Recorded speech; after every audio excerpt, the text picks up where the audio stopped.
ጤና ይስጥልን የእግዚአብሔር ቤተሰቦች እንደምን ከርማችኋል? ይህ ፈጣሪያችንን እናውቀውም ዘንድ በቤታችን ያለውን መጽሐፍ ቅዱስ እናጥና በሚል ርዕስ የቀረበ ሰፋ ያለ የመጽሐፍ ቅዱስ ክፍል ነው።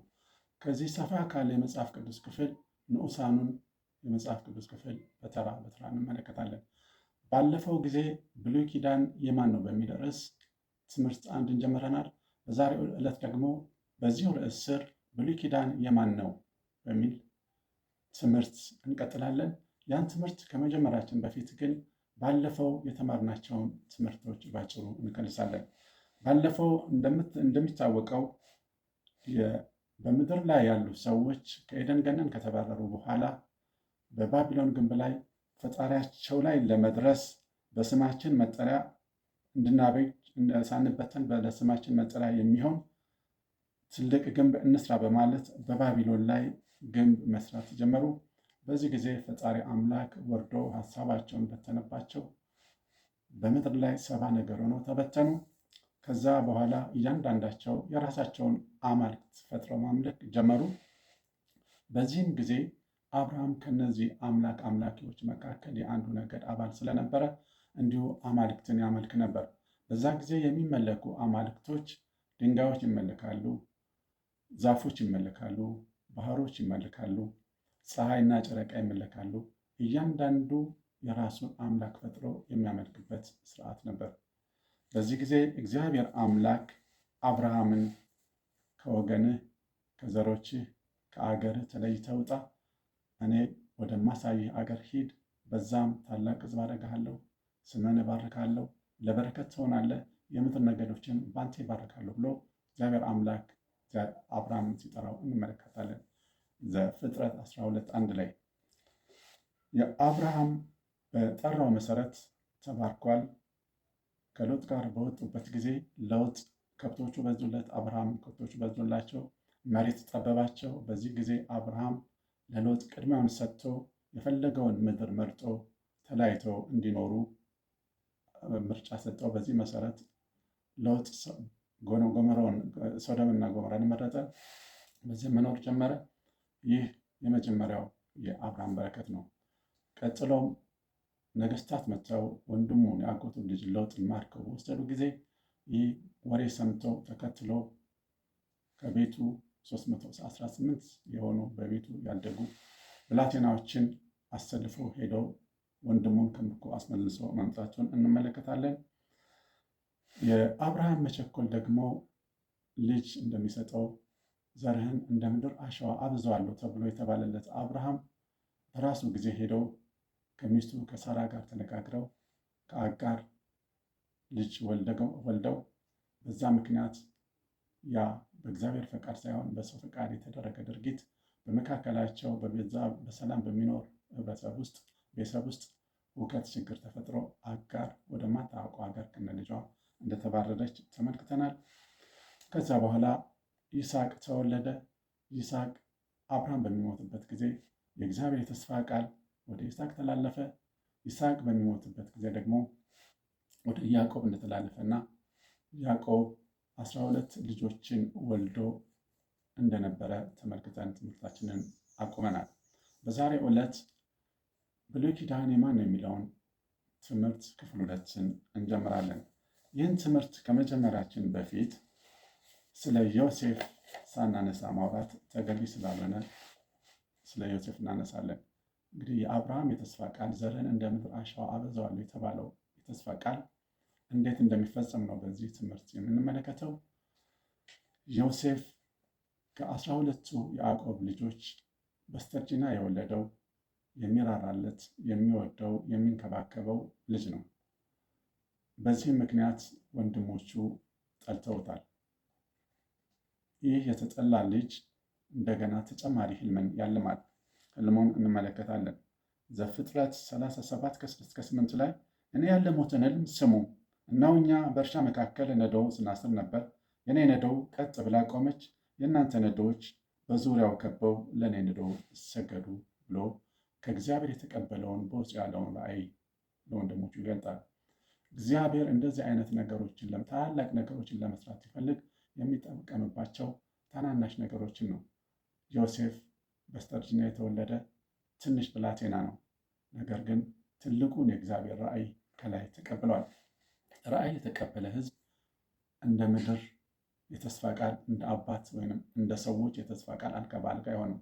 ለምሳሌ አባታችን አባት ለልጁ የዛሬ 15 ቀን ሽርሽር ወስዳለሁ ብለው ካላቸው በቃሉና በድርጊቱ መካከል ያለውን የጊዜ ርዝማኔ መጠበቅ ነው። የጊዜው ርዝማኔ ይታወቃል። ያንን ቀን በጉጉት ይጠብቃሉ።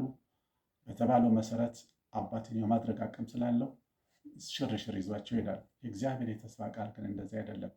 ተስፋው ቃሉ ከመጣል በኋላ በምታልፍባቸው አስቸጋሪ ነገሮች፣ አታካሽ ነገሮች፣ ተስፋ የሚያስቆርጡ ነገሮች ያሉበት፣ ትዕግስት የሚጠይቁ ነገሮች ያሉበት መንገድ ነው እና ዮሴፍ ሁለተኛው ህልም አለመ።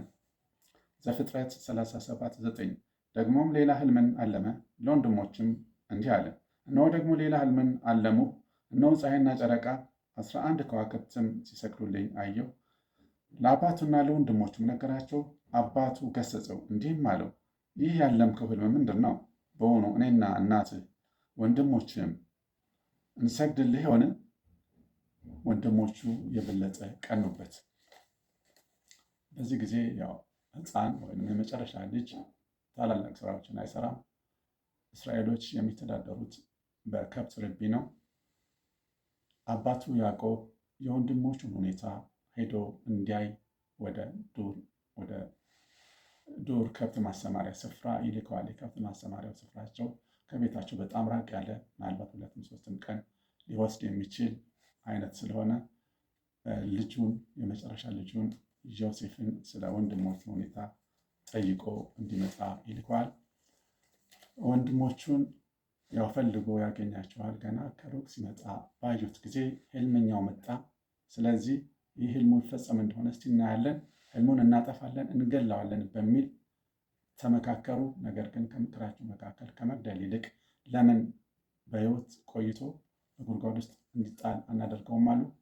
በዛ መካከልም ሳሉ እንደገና ሌሎች የእስማኤላውያን ነጋዴዎች ሲመጡ ከሩቅ ተመለከቱ። ስለዚህ ለምን ይሄን ብላቴና እንዲሁ ጉድጓድ ውስጥ ከምንጥለው ለምን ለነዚህ ለእስማኤላውያን ነጋዴዎች አንሸጠውም? ገንዘብም እናገኛለን፣ እርሱም ደግሞ ከሞት ይተርፋል ብለው ያማረውን አባቱ የገዛለትን ጥብቆ ወስደው በከብት ደም በክለው ለአባቱ ለያዕቆብ የሐዘን መርዶ ይዘውለት መጡ። አባታቸው በጣም አዘነ። በጣም የምትወዱት ሰው ከውስጣችሁ ሲጠፋ ድንገት አስደንጋጭ ነገር ስትሰሙ የሚሰማችሁን ስሜት ታውቃላችሁ። ለያዕቆብ ያንን ነገር ይዘውለት መጡ። ዮሴፍን በ20 ብር ሸጡት። ያ ታላቅ ባለ ራእይ ጉዞውን ጀመረ። የእግዚአብሔር ራእይ ያለበት ሰው ጉዞ አስቸጋሪ ነው። አልጋ በአልጋ አይደለም። ውጣ ውረድ አለው፣ ኮረኮንች አለው፣ መገፋት አለው፣ መቸገር አለው፣ መጠማት አለው። ታስሮ እንደ ባሪያ ከከብቶች ጋር እየተነዳ በእንክብካቤ ያደገው ዮሴፍ ከእስማኤላውያን ነጋዴዎች ጋር ወደ ግብፅ አገር ገባ። በግብፅ አገር ለጲጢፋራ ቤት ተሸጠ። ያም የባለስልጣን ቤት ባረፈበት ስፍራ ሁሉ ዮሴፍ ለዛ አካባቢ እረፍት ሆነ። የቤቱ ባለቤት አረፈበት፣ ታመነበት። ምክንያቱም ትልቅ ራእይ በውስጡ አለ። ትልቅ የእግዚአብሔር ነገር በውስጡ አለ። ከአብርሃም የተቀበለው ከይስሐቅ የተቀበለው በዮሴፍ ታላቅ ሀገርነትን ራእይ ተቀብሎ ስላለ የእግዚአብሔር አብሮነት አብሮ ስላለ ያ ቤት ተባረከ። የቤቱ ባለቤት ሁሉን ነገር በኃላፊነት ተሰጠው። በዛም ትልቅ ፈተና ተግዳሮት ገጠመው። በወጣትነት ዘመኑ በውበታማ በጉልማሳነት ዘመኑ የጲጢፋራ ሚስት ለዝሙት ጠየቀችው። ያንን ፈተና ተገዳድሮ አሸንፎ አሁንም ወደ ወህኒ ቤት ገባ። ታያችሁ፣ ትልቅ ህልመኛ ነው። ትልቅ ባለራእይ ነው። ትልቅ የእግዚአብሔር ቃል ያለበት ሰው ነው። አሁንም በእስር ቤት ገባ። በእስር ቤት እግሮቹ በእግር ብረት ደከሙ። በእስር ቤት ተጣለ። ይሁን እንጂ በተጣለበት ስፍራ ለዛ ለእስረኞቹ በረከት ሆነ። ለእስረኞቹ አለቃ ኃላፊ በረከት ሆነ። አሳረፋቸው እና ዘመኑ ሲመጣ እግዚአብሔር ከወህኒ አስፈታው። አለቆቹን ላከ፣ አስፈታው። በተቀመጠለት በከፍታ ስፍራ አስቀመጠው። በዛ በተቀመጠበት ስፍራ ይታያችሁ የእግዚአብሔር ሰው በከፍታም ይሁን በዝቅታ ለሁሉ በረከት ነው። በጴጢፋራ ቤት በረከት ሆኗል፣ በእስር ቤት በረከት ሆኗል። እሱ ግን የሚመቸው ስፍራ ውስጥ አልነበረም። አሁን ደግሞ በፈርዖን በንጉሥ ፊት ተጠራ። በዛም ህልም አለመ፣ ህልምን ፈታ። ለዛም አካባቢ ለግብፅ በረከት ሆነ፣ ለአካባቢው ሰዎችም እንዲሁ በረከት እንደሆነ እንመለከታለን። በዚህን ጊዜ በአካባቢው ያሉ የያዕቆብ ዝርያዎች የያዕቆብ ልጆች በሀገሩ በተነሳው ረሃብ ምክንያት ሰዎች በችግር ውስጥ ነበሩና ከግብፅ ሀገር እህል እንዳለና እህል እንደሚሸመት አባታቸው ያዕቆብ አውቆ ምነው እዚህ ከምናልቅ ሄዳችሁ ከግብፅ ሀገር እህል አትሸምቱልንም ብሎ ልጆቹን ላካቸው። ልጆቹን በሚልካቸው ጊዜ እነዛ ያ ህልመኛ ያ ይሰግዱልኛል የተባለው ህልመኛ ያ ከዋክብት የሰገዱለት ያ ነዶዎች የሰገዱለት 11 ሆነው ወደዛ ስፍራ መጡ። እሱ አወቃቸው፣ ሰገዱለት። እንግዲህ የእግዚአብሔርን ስራ መስራት የሚቻለው በፍቅር ነው። ፍቅር ይታገሳል። ሰው ካልታገሰ የእግዚአብሔርን ራእይ በውስጡ ማስፈጸም አይችልም። ፍቅር አይበሳጭም። ዮሴፍ የፍቅር ሰው ነው፣ አልተበሳጭም። ፍቅር በደልን አይቆጥርም። በወንድሞቹ ምን ያህል እንደበደሉት አይታችኋል። በዛ በአስከፊ በረሃ ውስጥ ከሞቀ ቤቱ ከምቾት ስፍራው እንደ ከብት ታስሮ ባሪያ ሆኖ በግብፅ ሀገር ተሸጦ ብዙ ማቆ አሁን በሰገነት ላይ ተቀመጠ። ነገር ግን ያንን ነገር ረሳው። ፍቅር ይሄ ነው። ዮሴፍ የፍቅር ሰው ነው። እሱ ወንድሞቹን አወቃቸው፣ እነርሱ አላወቁትም። በመጨረሻ ዘመዶቹን ሁሉ አባቱንም ሁሉ ያ የሚወደውን አባቱን በሐዘን ልቡ የተመታው አባቱን ሄዶ አሁን ደግሞ በደስታ በስተርጅናው ዘመን በደስታ ወደ አባቱና ወደ አምላኮቹ ወደ አባቶቹ እንዲሰበሰብ እድል ፈጠረለት። ዮሴፍን ሰረገላ ልኮ አስጠራው። ፈርዖንም በዛ ጊዜ ትልቅ ስፍራ ሰጠው። ከንግስናው በታች ሁለተኛ ሰው በግብፅ ሀገር ዮሴፍ ነው። የእግዚአብሔር ራእይ ያለበት ሰው በትዕግስት ስራውን ያስፈጽማል። ዮሴፍ የሄደበት መንገድ ጎርባጣ ቢሆንም ከእውነት ጋር ታግሎ ውሸትን እምቢ ብሎ እግዚአብሔር ያስቀመጠለትን የተስፋ ቃል አገኘ እና ፈርዖን ሰረገላዎች ላውቀው ላከለት።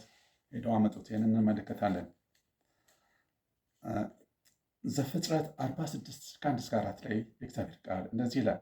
እግዚአብሔር በሌሊት ራእይ ያዕቆብ ያዕቆብ ብሎ ለእስራኤል ተናገረው። እርሱም እነሆኝ አለው። አለውም የአባቶች አምላክ እግዚአብሔር እኔ ነኝ። ወደ ግብፅ መውረድን አትፍራ፣ በዚያም ትልቅ ሕዝብ አደርግሃለሁ። እኔ ወደ ግብፅ አብሬ እወርዳለሁ፣ ከዚያም ደግሞ እኔ አወጣሃለሁ። ያዕቆብም ከቤርሳቤ ተነሳ። የእስራኤልም ልጆች ያዕቆብን ይወስድ ዘንድ ፈርዖን በሰደዳቸው ሰረገላዎች አባታቸውን ያዕቆብን ሕፃናቶቻቸውን ሴቶቻቸውንም ወሰዱ። በክብር ወደ ግብፅ ገባ። እንግዲህ ዮሴፍ በግብፅ ታሪክ የሰራው ድርጊት የሰራው ገድል በወርቅ ቀለም ተጽፎ በመዝገበ ታሪክ መዛግብት ውስጥ እንደሚቀመጥ የታወቀ ነው። ይሁን እንጂ ትውልድ አልፎ ትውልድ ሲተካ ግብጾች በዙ፣ እስራኤሎች በዙ፣ እስራኤሎች ኃያል ሆኑ። በባርነት ውስጥ ነው ያሉት እስራኤሎች በሰው ሀገር በጣም በለጸጉ፣ ኃይለኞች ሆኑ። በዚህ ሰዓት ግብፅ ፈርዖን ተነሳባቸው። ያ ትልቅ ገድል የሰራ የዮሴፍ ዝርያ በማስጨነቅ ይገዟቸው ጀመር፣ በማስፈራት ይገዟቸው ጀመር እንመለከታለን። እስራኤላውያኖች በዙ፣ ግብጾች ደግሞ ፈሯቸው። ዘጸአት 1 ከ11 እስከ 12 ድረስ እንመለከታለን። እያስጨነቁ የግዳጅ ስራ የሚያሰሯቸውን አሰሪ አለቆች ሾሙባቸው። እስራኤላውያንም ፌቶምና ራምሳ የተባሉ ንብረት ማከማቻ ከተሞችን ለፈርዖን ሰሩለት። ነገር ግን ባስጨነቋቸው መጠን የእስራኤላውያን ቁጥር በዙ፣ በምድሪቱም ሄዱ። ከዚያም የተነሳ ግብፃውያኖች እስራኤላውያንን እጅግ ፈሯቸው፣ ጭካኔ በሞላበት ሁኔታ ያሰሯቸው ነበር። ይህ የብሉይ ኪዳን ታሪክ ነው። የእግዚአብሔር ነገር ያለበት ሰው ቦታ አይመርጥም፣ በግዞት በባርነት እየተጨነቁ እያሉ እየተቸገሩ እያሉ የሚለብሱት በሚገባ የሌላቸው ሌሊት የማይሞቃቸው ቀን እረፍት የሌላቸው እስራኤላውያኖች በግብፅ ምድር አስፈሪ ሆነው ቀጠሉ። አስጨነቋቸው፣ አስፈሯቸው። ምክንያቱም የእግዚአብሔር ራእይ ያለበት ሰው፣ የእግዚአብሔር ቃል ያለበት ሰው አስፈሪ ነው፣ አስጨናቂ ነው። እንግዲህ ግብፆች ባሪያዎችን እየገዙ የሚፈሯቸው፣ እየገረፉ የሚገዟቸው፣ ወንዶቻቸው እንዲገደሉ እያሉ በማስጨነቅ ህዝቡን ግራ በማጋባት የሚገዛ ህዝብ፣ ሰዎችን ግራ አጋባለሁ ብሎ እራሱ ግራ የሚጋባ የሚይዘውን የሚጨብጠውን የሌለው የእግዚአብሔር ህዝብ ግን በሰላም ስራውን ይሰራል። እግዚአብሔር ለዚህ ነው በከፍታም እግዚአብሔር ነው፣ በሸለቆም ውስጥ እግዚአብሔር ነው። እስራኤላውያኖች በዚህ በአስቸጋሪ ሁኔታ ተመችቷቸዋል። ያድጋሉ፣ ይበለጽጋሉ፣ ያስፈራሉ። በዚህ ጊዜ ነው እንግዲህ እግዚአብሔር አምላክ ሙሴ ልኮ ህዝቤን ልቀቅ በማለት ከፈርዖን ጋር ውጊያ የጀመረው። ሙሴ ወደ ግብፅ ተመለሰ፣ እስራኤልን እንዲለቁ ጠየቀው። አሁንም ውጊያው ከአብርሃም አምላክና ከግብፃውያን አምላክ ጋር ነው። ምክንያቱም በስጋና ደም አይመጣጠውም። ባሪያና ጌታ እንዴት እኩል ጦር ሜዳ ገፍቶ መዋጋት ይችላል? አይችልም። ስለዚህ ውጊያው በአብርሃም አምላክና በያዕቆብ አምላክ ውጊያው በአብርሃም አምላክና ወይም በያዕቆብ አምላክና በግብፃውያን አምላክ መካከል የሚደረግ ውጊያ ነው። የያዕቆብ አምላክ፣ የአብርሃም አምላክ፣ የይስሐቅ አምላክ አንድ አምላክ ነው። ከምድረ በዳ የጠራው ብቻውን ከዘመዶቹ የጠራው የአብርሃም አምላክ ነው። ግብፃውያን ደግሞ ብዙ አማልክት አላቸው። ውጊያው በደምና በስጋ አይደለም። ግብጾች የሰለጠኑ ፈረሶች፣ የሰለጠኑ ሰረገላዎች፣ የሰለጠኑ ሰራዊቶች፣ የሰለጠኑ ጦር አዛዦች፣ የሰለጠኑ ወታደሮች፣ የጠገቡ ወታደሮች፣ የጠገቡ ፈረሶች፣ የተሳሉ የሚያብለጨልጩ የጦር ዕቃዎች ያሏቸው ናቸው። ተስፋ ቃል ያለው የአብርሃም አምላክ የአብርሃም የልጅ ልጆች እስራኤሎች ግን ምንም ነገር የላቸውም። ግን አንድ ነገር አላቸው። እርሱም የእግዚአብሔር ቃል ነው። የምናጠናው ብሉይ ኪዳን የማን ነው በሚል ርዕስ ነው። ውጊያው ቀጠለ። እግዚአብሔር አምላክ ሙሴን በምድረ በዳ ሰለጠነውና በእጅ የያዝከውን በትር ይዘህ ፈርዖን ጋር ትገባለህ። በምትጥላት ጊዜ እባብ ትሆናለች፣ በምትይዛት ጊዜ ደግሞ በትር ትሆናለች። በዚች በትር እኔ እዋጋለሁ፣ አብሬያችሁ እሆናለሁ፣ ከአሮን ጋር ውጡ አላቸው። ወደ ፈርዖን ገቡ ላሉት እግዚአብሔር እንዲህ ይላል፣ እግዚአብሔር ያመልከኝ ዘንድ ሕዝቤን ልቀቅ ይላል ብለው ተናገሩት። እሱ ግን አውቀው ዘንድ እግዚአብሔር ማን ነው ብሎ በትዕቢት ተናገራቸው። ያችን እባብ ጣሉ። በሚጥሉ ጊዜ በትሯን በሚጥሉ ጊዜ እባብ ሆነች። የፈርዖንም ጠቢባን ይህንኑ አደረጉ። ይሁን እንጂ የሙሴ በትር እነዛን በትሮች በሙሉ ዋጠቻቸው። ውጊያው በምድር ቴክኖሎጂ አይደለም፣ በምድር የጦር ብዛት አይደለም፣ በፈረሶችና በሰረገሎች ብዛት አይደለም። ነገር ግን ውጊያው ከእግዚአብሔር ጋር ነው። እነዚህ በፈረሶቻቸውና በሰረገሎቻቸው ታምነዋል። እስራኤላውያኖች ግን በአብርሃም አምላክ በቃሉ ታምነው ውጊያው ቀጠለ። ዘጸአት 7:10-13 ላይ አሮን በትሯን በፈርዖንና በሹማምንቱ ፊት ጣላት፣ እባብም ሆነች። ከዚያም ፈርዖን ጠቢባኑንና መተተኞቹን ጠራ። የግብፅ ማስማተኞች በድብቅ ጥበባቸው ያንኑ አደረጉ። እያንዳንዱ የያዙትን በትር ጣሉ፣ እባብም ሆነች። ነገር ግን የአሮን በትር የእነርሱን በትር ዋጠች። ይሁን እንጂ የፈርዖን ልብ በዚህ ሊደነደነ ምንም ስበር ሊል አልቻለም። ሰው እኮ አቅሙን ያውቃል፣ ጦረኛ አቅሙን ያውቃል። እነዚህ ጠቢባን ያላቸው ታላላቅ ሰዎች ይህንን ውጊያ ማሸነፍ ካልቻሉ ምንም ማድረግ እንደማይችል ውጊያው በዲቫይን ቴክኖሎጂ ወይም በሰማያዊ ጥበብ በመለኮታዊ ጥበብ እንጂ በምድራዊ ጥበብ እንዳልሆነ ተረድቶ ያሉትን ማድረግ ነበረበት። ጦርማም ብዙ ነበረው፣ ነገር ግን ጠቢባንም ብዙ ነበሩት። ነገር ግን በአንዷ በአሮን በዕብራን በትር ተዋጠች። ውጊያው ይቀጥላል። አሁንም የደም መቅሰፍት ሲሆን እንመለከታለን። ዘጸአት 7:14 ላይ የፈርዖን ልብ ደነደነ፣ ህዝቡን ለመልቀቅ እምቢ አለ። እግዚአብሔር ህዝቤን ልቀቅ ሲለው አልለቅም አለ። ውጊያው በመለኮታዊ ውጊያ እንጂ በደምና በስጋ ጋር የሚደረግ ውጊያ አይደለም። እግዚአብሔር አምላክ አሁንም ፈርዖንን ላከና እችን በትር ይዘህ ትሄዳለህ፣ ለፈርዖን ታስጠነቅቀዋለህ የምትለው ይህንን ነው። ህዝቤን የማትለቅ ከሆነ በዚች በትር የአባይን ውሃ እመታለሁ። ውሃውን በመታወት ጊዜ ያ ውሃ በሙሉ ወደ ደም ይለወጣል። ወደ ደም ውሃ ተለወጠ ማለት ደግሞ በአባይ ባህር ውስጥ ያሉ ለምግብነት የሚያገለግሉ ማናቸውም ህይወት ያላቸው ነገሮች በሙሉ ይሞታሉ። እንደገና ደግሞ ከአባይ የተቀዱ ውሃዎች በሙሉ ወደ ደም ስርዓት ይለወጣሉ። ሰው የሚበላ የሚሰራበት ውሃ አያገኝም፣ የሚጠጣ ውሃ አያገኝም። ችግር ውስጥ ትገባለህና እግዚአብሔር አምላክ ህዝቤን ልቀቅ ይልሃል ብሎ መጀመሪያ ማስጠንቀቂያ ሰጠው። የትኛው ጦር ሰራዊት ነው መጀመሪያ፣ የትኛው አገር ነው መጀመሪያ ለጠላት ሀገር መረጃ ሰጠው? በእንደዚህ አይነት ሁኔታ በዚህ ሰዓት እመጣብሃለሁ ብሎ የሚዋጋው? ይሁን እንጂ የፈርዖን ልብ አሁንም ይህንን ለማድረግ እምቢ አለ። እንዳለው በበትሩ ሙሴ በትሩን አባይን መታው። አባይ በሙሉ ወደ ደም ተቀየረ። ሁሉ ነገር ከረፋ፣ ወንዙ ከረፋ፣ ቤቱ ደም በደም ሆነ። ሁሉ ውሃ ያለበት በሙሉ ወደ ደም ተቀየረ። እንግዲህ ይሄ ዲቫይን ቴክኖሎጂ የምድር ቴክኖሎጂ በአንድ ጊዜ ውሃን ወደ ደም መቀየር የሚችል ቴክኖሎጂ አለ ወይ? የለም። ብዙ ጥረት አድርጎ ብዙ ተመራምሮ ነው ውሃ እንኳን ከምን እንደሰራ ሰዎች ያገኙት። ይሄ ዲቫይን ቴክኖሎጂ ግን በአንድ ጊዜ ይሄንን ውሃውን ወደ ደም መለወጥ የሚችል ታላቅ ኃይል፣ የምድር አእምሮ ሊቋቋም የማይችል ኃይል ነው። ክርስቶስም ኢየሱስ በምድር በነበረበት ጊዜ ወይም ባለቀባቸው ጊዜ ውሃውን ወደ ወይን ጠጅ ቀይሮታል። ይህ የሰው ጥበብ አይደለም።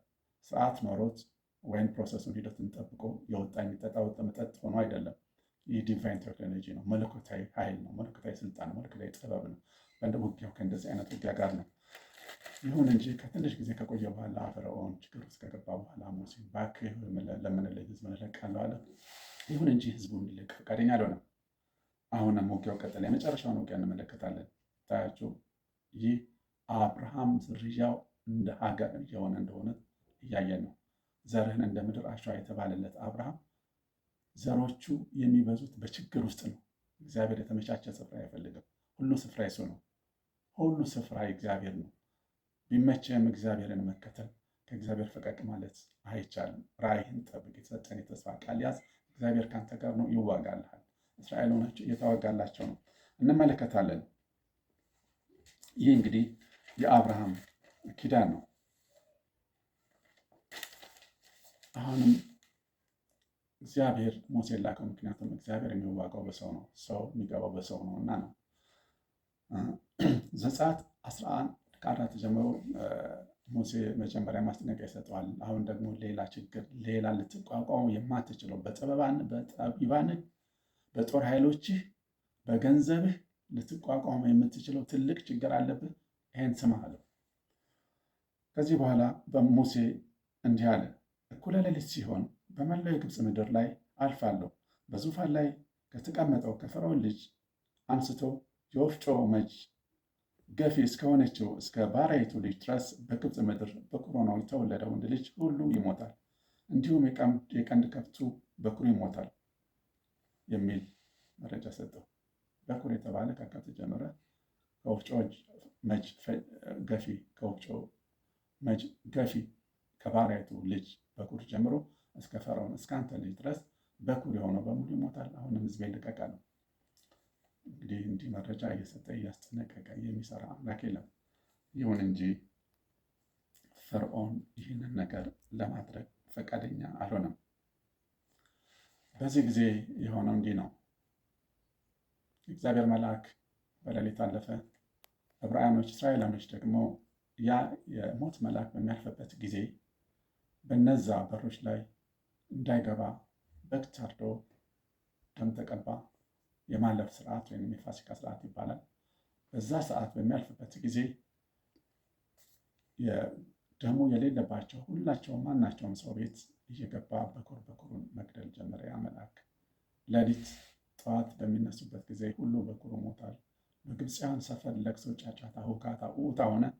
በግብፃውያን ሰፈር ደግሞ ደስታ፣ እልልታ ነው። ጠላት እያየ አይነ እያየ እየተወጋ የሚያስጨንቅህ አይነ እያየ ችግር ውስጥ እየገባ አይነ እያየ እየጮኸ ስታይ በአንተ ቤት ደስታ ነው የሚሆነው።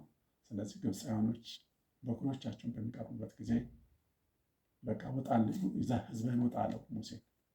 ፈርዖን ሙሴን ህዝብን ይዘህ ውጣ ፈቅጃለሁ አለው፣ እያለቀሰ እያዘነ።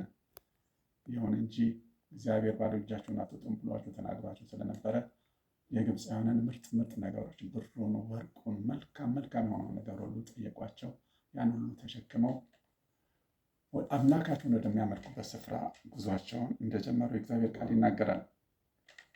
አሁን የመጨረሻውን ክፍል እንመለከታለን። የፈርዖን ሰጥሞ መሞት። እንግዲህ የእግዚአብሔር ኃያልነት የሚታወቀው በሰዎች ልብ ደንዳናነት ነው። ሰው ልቡ የፈርዖን ልብ ደነደነ። የእግዚአብሔር ድንቅ ተአምራት እየተገለጠ በአካባቢው ያሉትን ሁሉ እያስደመመ በመሄድ ላይ ይገኛል። ግብፃውያኖች ሬሳቸውን በመቅበር ላይ ናቸው። እስራኤላውያኖች ደግሞ ብራቸውን፣ ወርቃቸውን ይዘው በደስታ ግብፅን ለቀው ሀገር ሆነው ሰባይ ሆነው የገቡት እነዚህ ሰዎች ሀገር ሆነው እየሄዱ ነው። የእግዚአብሔር ስራ እንደዚህ ነው። አልጋ በአልጋ ሆኖ አይደለም እግዚአብሔር ሕዝቡን የሚሰራው። እሳት በወርቅ እንደሚፈተን ሁሉ የእግዚአብሔር ነገር ያለበት ሰው ሁሉ በእንደዚህ አይነት ችግር ውስጥ አልፎ አምላኩ ፊት ይቀርባል። እንግዲህ ግብፃኖች ወጡ እና ከተወሰነ ቀናት በኋላ እንደገና የግብፃውያኖች ልብ የፈርዖን ልብ ደነደነና ምነካን? ባሪያዎቻችንን የሚሰሩልን፣ ውሃ የሚቀዱልን፣ እንጨት የሚሰሩልን፣ ቤት የሚሰሩልንን ማንን ልናሰራ ነው ብለው እንደገና ያለ የሌለ ኃይላቸውን ሁሉ ሰብስበው ሰረገሎቻቸውን፣ ወታደሮቻቸውን፣ የጦር መሳሪያዎቻቸውን አለ የተባለውን መሳሪያ በሙሉ ይዘው ይከተሏቸው ገቡ። በዚህ ጊዜ ግብፃውያን ንዴት፣ በቁጣ ተሞልተው በኃይለኛ ፍጥነት በኃይለኛ ግልቢያ እየሄዱ ነው። ውስጣቸው እየተቃጠለ ነው። ሰይፉ ይብለጨለጫል። የሚያስፈራ ሰይፍ ነው። ፈረሶቹ የሚያስካኩ ናቸው፣ የጠገቡ ናቸው። ወታደሮቻቸው የጠገቡ ናቸው፣ ስራ የማያውቁ ናቸው። ያለ ጦርነት ሰዎችን ያለ ማስቸገር፣ ያለ ማስጨነቅ፣ ያለ መግረፍ ስራ የሌላቸው ነው። በዚህ ነው ዘመናቸውን የጨረሱት። ምክንያቱም እስራኤል በግብፅ ባሪያ ሆኗል። እነርሱ ነው የሚያሰሩት።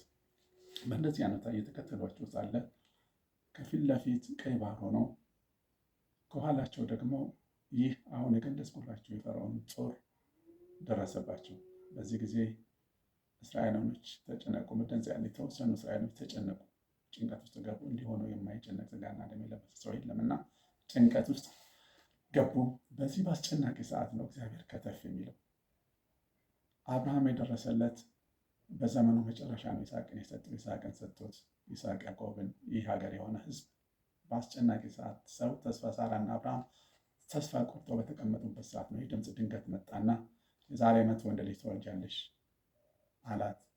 ሳራ ሳቀች። እንዴት በዚህ ዕድሜ እንዴት ይቻላል? እኔም ባለቤት የምትጎባው አርጅተናል፣ ደክመናል፣ የፍትወትም ጉዳይ አይሆንልንም ባሉበት ሰዓት፣ ተስፋ ተቆረጠበት ሰዓት ከተፍ ብሎ ታሪክ የሚለወጥ እግዚአብሔር ዲቫይን ቴክኖሎጂ የምር ቴክኖሎጂ አይሰራውም እና በዛ ሰዓት በፊት ለፊታቸው እስራኤላውያኖች አስፈሪው የቀይ ባህር በወጀብ ይጋልብባቸዋል።